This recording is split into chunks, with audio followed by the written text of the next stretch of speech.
up guys, it's Bebe. Welcome back to my channel. Thank you for clicking on this video today.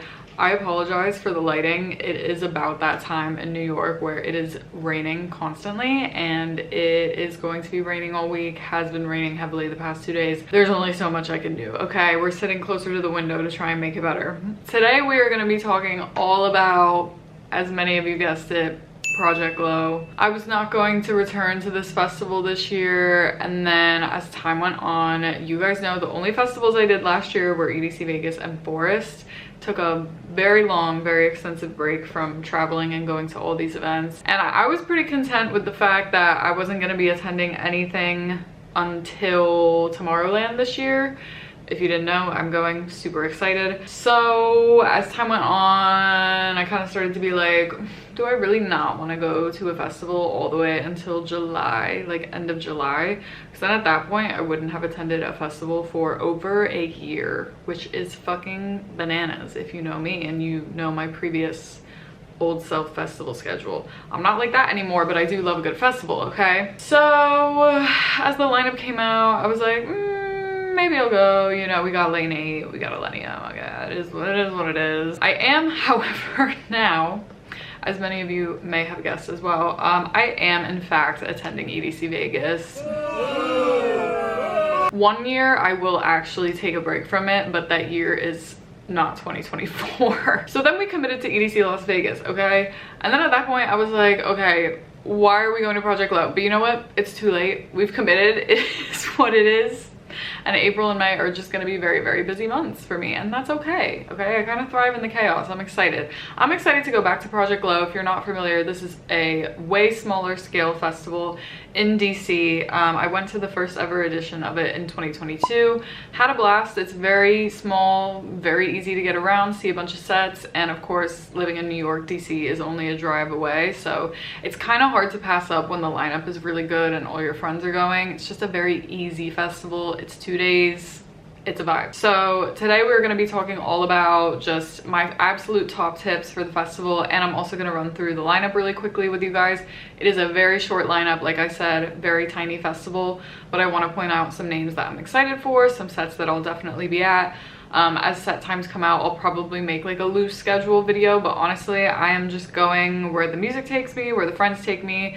Have a good group going for this one. Miss Aid is coming to this one from Austin, so we're super excited, and obviously got some favorite artists on there, so it's gonna be a blast, and it's coming up real quick. It is this month, and I get some questions asking for tips and stuff for this festival specifically, so we're gonna jump into all of that today. Definitely subscribe if you're new. I just realized how fucking pale I look in the viewfinder. Oh, I'm literally transparent. Okay, I need a tan. Anyways, subscribe if you're new. I make all kinds of content about dance music. I will definitely be vlogging Project Glow. I haven't done a festival vlog, you guys, since EDC Vegas last year, because I didn't vlog Forest, which was the best decision ever. I talked about that in my post-Forest story time. But yeah, I haven't vlogged in a minute. It's gonna feel very weird, but I will be doing that. I know that my vlogs tend to do the best on my channel. I'm glad that you guys find them entertaining, so definitely subscribe. I will have those up. If you are interested in attending Project Glow, I am selling tickets to this one as an INSOMNIAC affiliate, so I will leave a link down in the description. If you're interested, want to last minute send it. It really is such a fun, just easy festival to add to your schedule. It's very cheap for what you get, and so it's a very fair price point. You see great music, and you're still in DC, so there's other things to do, like pre-parties, after parties, so I recommend it if you're interested in coming. Ticket link is down below. The last shameless plug I will mention, and then I will shut the fuck up and talk about the festival. We have a new lunchbox product. How insane is this? If you guys know, I have been supporting Lunchbox for years. I have been an ambassador with them since pretty much the start of the brand.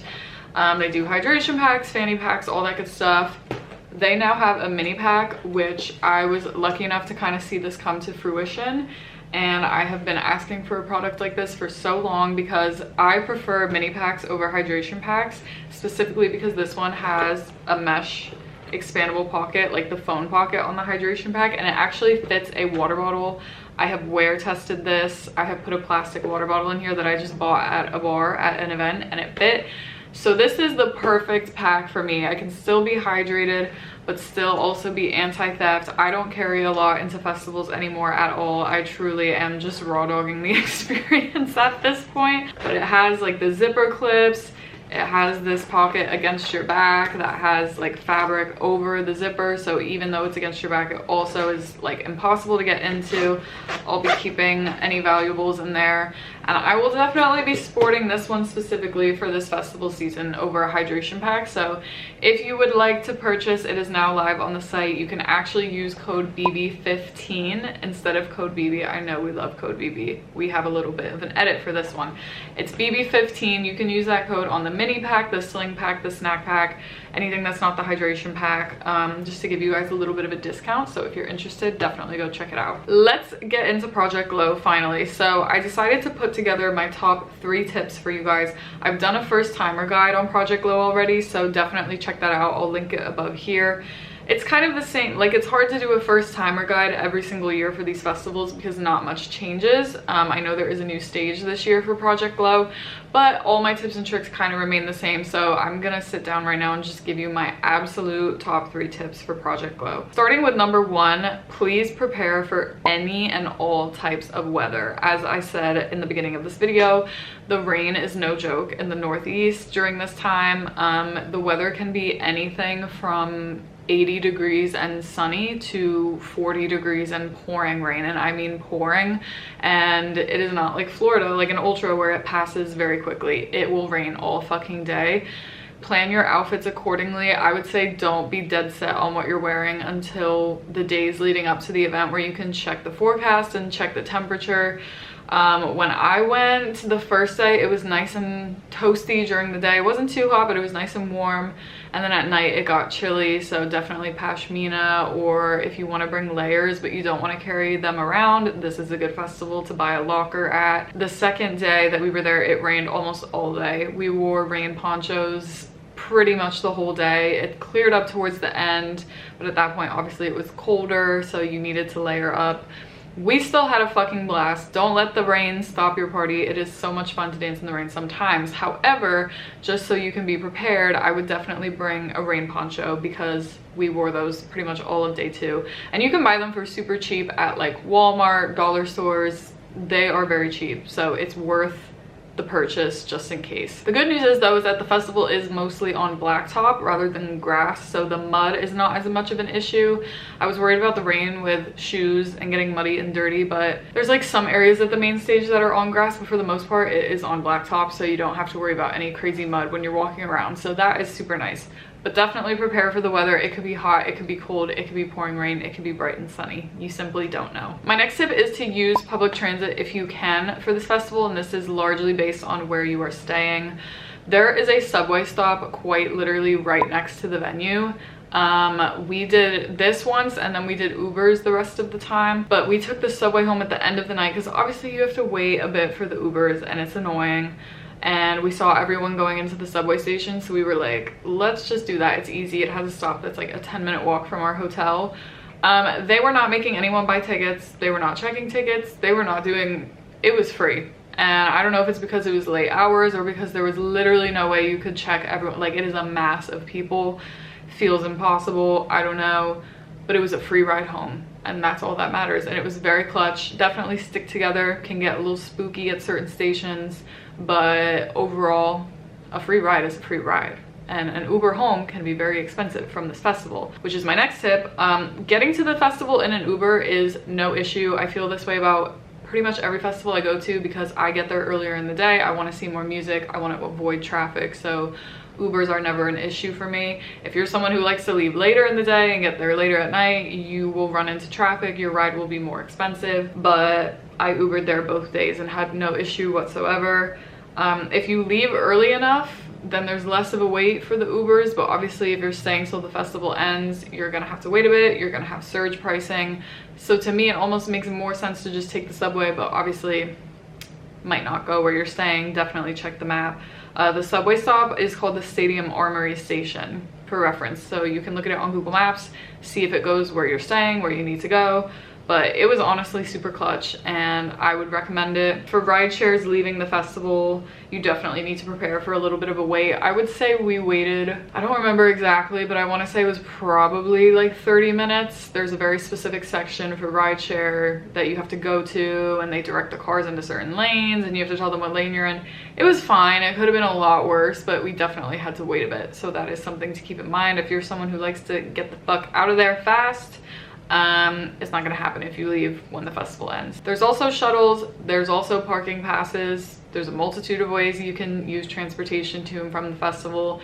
Use what feels best for you, but I personally think that the subway was really clutch at the end of the night. My third top tip is that the festival is so tiny. So if you're someone who stresses about set conflicts and seeing one artist over the other and you don't really know what to do, it is fine. You can literally walk from stage to stage within less than 10 minutes. If you're all the way in the crowd at main stage and you want to go all the way in the crowd at the other stage, it'll be 10 minutes. If you're towards the back and want to go towards the back of the other stage, 5 minutes tops. It is so tiny.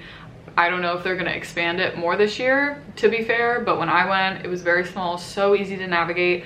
We saw so much music. We did not have to worry about set conflicts whatsoever. I can definitely tell that Illenium and Lane 8 are going to be at the same time, which makes me...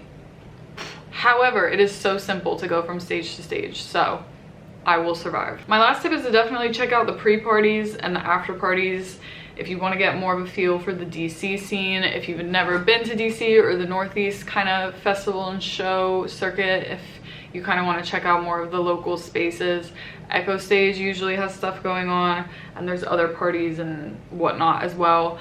We did a pre-party at Echo Stage. We did Slander when we went, and there's other stuff going on throughout the weekend. Keep in mind the festival ends very early. If I remember correctly, it ends at 11 p.m. Could have been 10. I feel like it was 11, probably. The point is that the night is young. If you're not ready to stop the party, there's stuff going on. Definitely check out the local venues around DC. Okay, without further ado, let's look at the lineup. I'm looking at this graphic, so it has the stage breakdown, and I'm just gonna go through by day and give you some highlights, some things that I want to see, some names that I think you should check out. Starting with Saturday, of course, we have Illenium. Of course. Well, yes. I don't know if he's going to be doing the live show. I don't know what he's going to be doing. Is it a DJ set? Who knows? I think he said somewhere on Twitter that he's stopping the live show soon, if I remember correctly. So could be one of the last ones. We'll definitely be there for sure. You have Rez, who's a favorite. Knock 2 is having a huge moment right now. Knock 2 and ISOXO, crazy. They've grown so much. I will definitely check out Knock 2. Dioro back-to-back Valentino Con will be super high energy, like festival, EDM vibes. Same with Shipwreck. Who else is going here? Blossom. Blossom does a little bit of drum and bass now, which I love, so I would like to check her out for sure. At the pole stage, we got some good melodic vibes. I'm here for this. We have Lane 8 and we have Tin Liquor. What could be better? What could be better? Like I said, I'm pretty sure Lane 8 and Illenium are gonna conflict, which eats away at my soul a little bit, but we're gonna figure it out. I'll probably start at Lane 8 if Tin Liquor is right before Lane 8, and then go to the end of Illenium. I feel like that's fair. Anyway, Tin Liquor we love, of course. Nora and Pure at Sunset is just always a vibe. I feel like she plays the Sunset slot at so many festivals and you cannot go wrong. She is so good, so melodic, so just a vibe. That's the best way I can describe it. Same with Sultan and Shepherd. I love Sultan and Shepherd. That will be very melodic, very deep, very cool. Big fan. Just going through some of these other names. So Secret Garden is the new stage this year. When I went, it was Eternal stage, Pole stage, and then there was the art car. I'm pretty sure it was the Boombox art car, unless it was something different. But I'm pretty sure it was the Boombox art car, which they bring around to different Insomniac festivals. Now it's the Secret Garden. I don't know if it was the Secret Garden last year. Someone tell me if you went last year. Sorry that I don't know for sure. But Baby Weight is awesome. Would love to check out Baby Weight. Derek Carter will be cool. And then these other names I'm not too familiar with. I think a lot of these are probably locals to the area, which is super cool. I will always check out smaller artists. You never know who you will find. Okay, going into Sunday, like I said, this is a 2-day event, so it's so easy. At the Eternal stage, we have Zed. I feel like everyone knows Zed. Same with Two Friends. Said This Guy, I love to see live. He does a lot of live stuff now too with his band. Don't know if he'll be bringing it to Project Glow, but I think that would be super cool if he did. Troy Boy for some good trap vibes. It's Murph is also having a moment right now, so maybe I will go check him out. Sam Pacho is big right now too, very tech house, that kind of vibe. Nostalgics, I love, she's so talented. I always like to see her when I can. She's house, all kinds of house, but a lot of bass, a lot of different genres, subgenres of house. Okay, and then Discovery Project, I think I've explained this before, but that is where Insomniac gives artists a chance to enter and win this slot to play at an Insomniac festival, which is super cool. Pulse, we have Purple Disco Machine, always such a fun set. Elderbrook, I love, he's doing a DJ set instead of live, but still same like melodic deep kind of vibe. Big fan of him, he is so talented. A-Craze back-to-back Wax Motif, that'll be very like tech housey, bass housey, all that kind of like commercial house vibe. Same with Hugel. LF System's having a big moment right now too, definitely check him out if you have a chance. Vanessa, I love her, very like Dirty Bird vibes. She's so talented, I love seeing her sets. Lusa's also very cool. Miss Dre is also very cool, all house. What else we got? Oh, LF System is playing 2 sets also at Secret Garden, very cool. Okay, awesome. And then the rest of these names I'm not too familiar with, but I will definitely be checking some out, especially because we're gonna get there early in the day and just hang out, because again, we haven't been to a festival since Electric Forest. I've been to shows, but not a festival. All right, you guys, so that is it for this video. I hope this helped you out a little bit, and I'm excited to be back at Glow. I think it'll be super fun. Again, if you want to buy tickets, the link is down below. But let me know if you have any other questions, just drop them down below. I'm always happy to answer and help you guys out. And yeah, I will see you in the next video. Peace.